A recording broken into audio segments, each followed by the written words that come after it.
ہماری آزادی مارچ کا شہید ہے.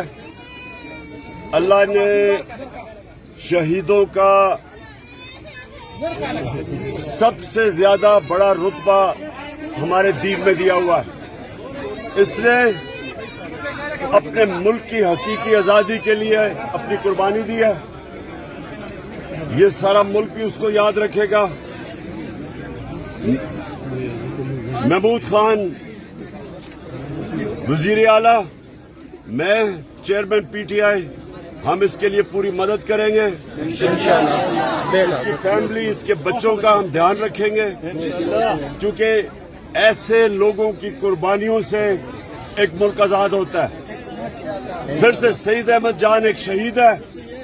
اس کا رتبہ ہے ہمارے دین میں بھی اور ہمارے ملک میں بھی، اور اس کو انشاءاللہ ہم اس کی قربانی کو بھولنے نہیں دیں گے. بہت بہت شکریہ.